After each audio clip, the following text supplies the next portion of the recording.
Afternoon, people. Coming here from the Bat Cave, Ludden Hall 201 in the back room. What? All right.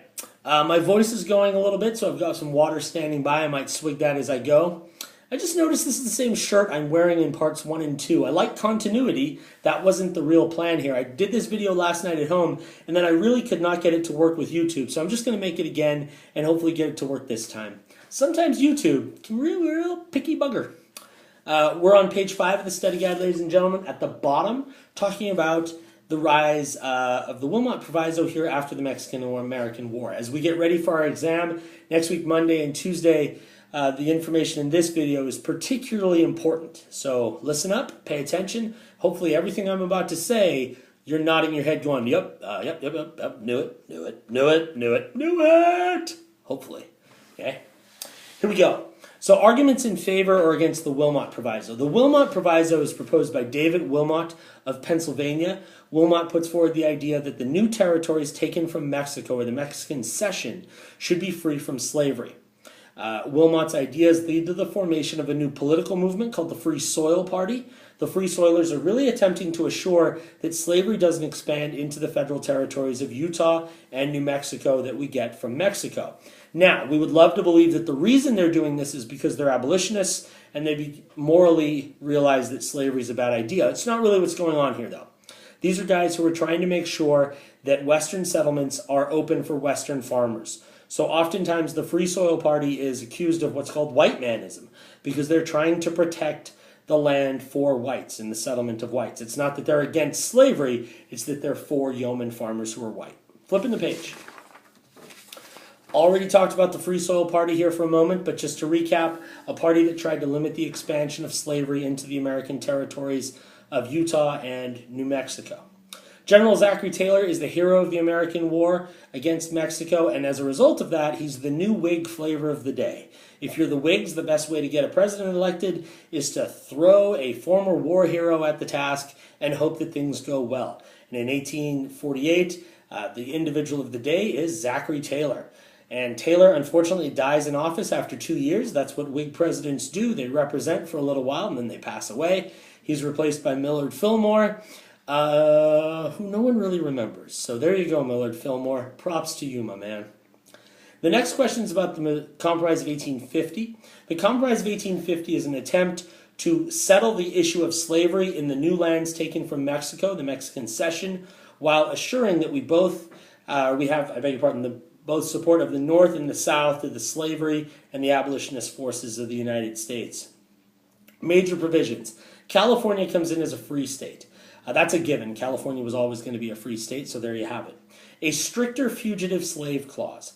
The stricter fugitive slave clause is a way for Southerners to try and force Northerners using federal law to return fugitive slaves.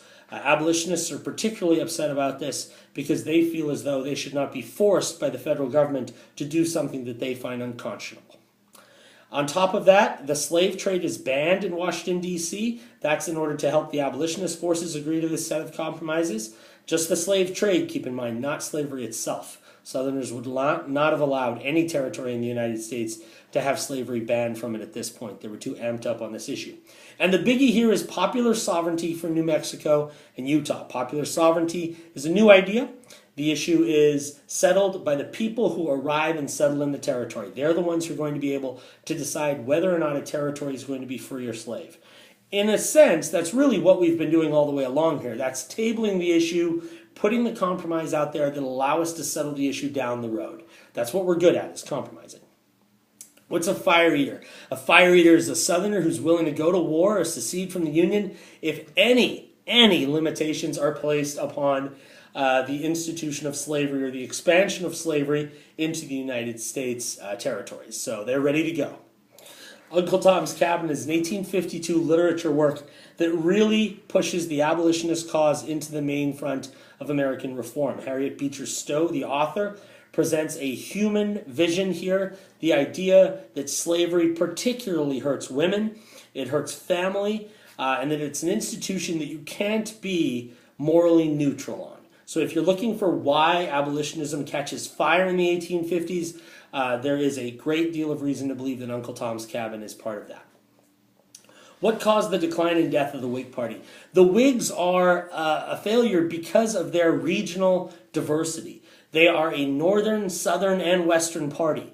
And in an age where slavery and expansion and the power of the federal government are the key issues, there's just too much disagreement to keep that party together. So the Whigs are going to splinter. You're going to see some Whigs are going to end up in the South, but a lot of Whigs are going to be a part of that Republican Party movement. For instance, Abraham Lincoln's a former Whig, and really the mainstay of the Republican Party in Illinois and then later on in the United States. The Ostend Manifesto is this really bravado statement that the United States, fresh off its victory against Mexico, should now go ahead and take Cuba. Cuba belongs to Spain, but it's 90 miles from Florida. It's a ready-made slave colony. And if you're a Southerner looking at the map, there's not a lot of extra land to expand into, and you might think, well, how about that? Northerners got really alarmed about this because they thought, wait a second, what's next? Puerto Rico? Jamaica? All the way to South America? The Penguins? Who knows? I don't mean to joke about it, but it really set off the fear that Southern slave society would be willing to push anywhere in order to expand the territories that might be open to slavery. Stephen Douglas is from Illinois. Douglas is the Douglas and Lincoln Douglas, the debates. That's an 1858 Senate debate where Douglas defeats Lincoln for the race in the Senate. But we know him here for the Kansas-Nebraska Act. The Kansas-Nebraska Act is a particularly feisty piece of legislation that takes the territories of Kansas and Nebraska, previously closed to slavery by the ideas of the Missouri Compromise, and opens those back up to popular sovereignty. Douglas offers that part of the deal to Southern legislators in return for their support of a railroad empire that would hub in Chicago, his backyard. So what Douglas is doing here is what any politician should be doing. He's trying to improve his image with his constituents, and he's doing so by dangling out there the one thing that Southerners really can't make any more of, and that's land in the United States. Obviously, this is going to upset a lot of people. Flipping the page here to page 7, the people most upset by it forged the Republican Party. The Republicans believe in free soil and the notion that there should be no slavery in the federal territories. They're particularly upset about the notion of slavery expanding into Kansas and Nebraska because those are areas that had previously been cut off from the idea of slavery. Their platform also includes free speech, free men, and the idea of free labor. In other words, people should not be working in unions. Supporters, all the old other parties, the Whigs from the North, Northern Democrats, the Liberty Party, which was an abolitionist party, the Free Soil Party, which we've talked about, some Know-Nothing Party members, all piling into the Republican Party. It becomes kind of the catch-all party of the day. But for the first time, since the Whigs were at their height, the Republicans are going to give the Democrats a run for their money. The Know-Nothings are a party against immigrants. We're going to try and curb the number of immigrants who come to the United States. And even more than that, we're going to try and make sure that immigrants who are here can't have citizenship. We're going to keep them out of teaching jobs. It's really popular on the East Coast and popular among elite and educated men. Generally, native-born Protestants are going to be the center of that movement. Bleeding Kansas.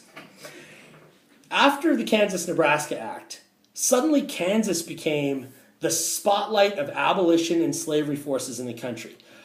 Kansas is really close to Missouri, right? It's right next door, Holliday. But it's so close that the population of Missouri could easily flood over the border into Kansas, and that's exactly what happened. Pro-slavery advocates from towns in Missouri moved over the border into Kansas and established pro-slavery towns in Kansas. Once they got to 5,000 people, they created a constitution called the Lecompton Constitution, which favored slavery. They petitioned the federal government for the right to become a territory that allowed slavery, and they were accepted. So in other words, the battle for popular sovereignty in Kansas is settled very quickly. Right behind them, though, are abolitionists who move into different parts of Kansas, the town of Lawrence, Kansas, and try and claim that those settlers in Missouri, or from Missouri, I beg your pardon, weren't permanent settlers in Kansas. They were temporary residents, and therefore that shouldn't count. So they wrote their own constitution. The people from the pro-slavery towns attacked the people in the abolitionist towns. And then John Brown, who becomes quite the figure in this period, John Brown wades into the area and kills 5 pro-slavery men And the nation's focus becomes the violent movement of abolitionists. That John Brown is now the face of the Northern people. He's not just the average guy. He is a violent abolitionist who's willing to spill blood, and that becomes what Southerners believe every abolitionist is like. They're not Granny who happened to read Harriet Beecher Stowe's novel or who's read her Bible and she thinks slavery is a bad idea. No, they're bloodthirsty guys like John Brown. The Dred Scott case blows a huge hole in the abolitionist movement because not only does it say that Dred Scott personally was not free, it puts forward the idea that the federal government cannot extend to African Americans the rights of citizenship, that they are not worthy, as whites are, of having citizenship. Now, that is the notion in 1856, obviously not something we have today, but that was the belief as it was stated in the court opinion. The Dred Scott case also limited the right of the federal government to decide where slavery could and couldn't expand. In essence, the Northwest Ordinances and the Missouri Compromise, which had done that, were unconstitutional. Abraham Lincoln's views on slavery. Lincoln believes that slavery is a moral, horrible thing. But the federal government doesn't have the power to remove it from places where it already exists. So the federal government should not get into the business of trying to do that. What they should do is allow states to do that and the people of those states. Lincoln wants to focus on free soil movements, in other words, keeping slavery out of any more of the federal territories, but he is not willing to say that the federal government has the right to take it out of places where it already is. In 1859, John Brown drops back into our study by raiding the federal arsenal at Harper's Ferry in Virginia.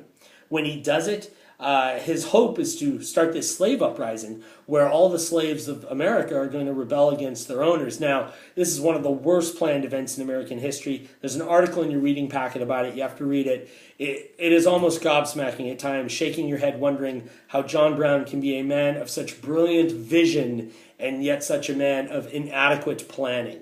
He simply doesn't have the tools to plan, I don't know, a 6-year-old birthday party. Never mind the tools to plan a major slave insurrection. And the last part of it here, what were the results of the election of 1860? Well, the Republican candidate, Abraham Lincoln, wins, but he wins with 40% of the vote. He's not on the ballot in most of the southern states. Lincoln is elected with very few people voting for him compared to the rest of the field, right? 60% of Americans voted for somebody else. But there were so many other somebody else's that he got the most votes and wins a pretty clear electoral victory. When he wins the first southern state, South Carolina decides to secede from the Union, and by the time Lincoln becomes president, 7 southern states, Mississippi, Texas, Florida, Louisiana, Alabama, Georgia, and South Carolina, have all seceded from the United States, and Lincoln's got a heck of a problem on his hands. That's the run, ladies and gentlemen. Prepare for that DBQ by looking over your material from, I'd say, about 1820 to 1860. Compromise, slavery, important points to be had there, ladies and gentlemen. Don't ignore the reform movements and abolition. Good luck. Have a good weekend.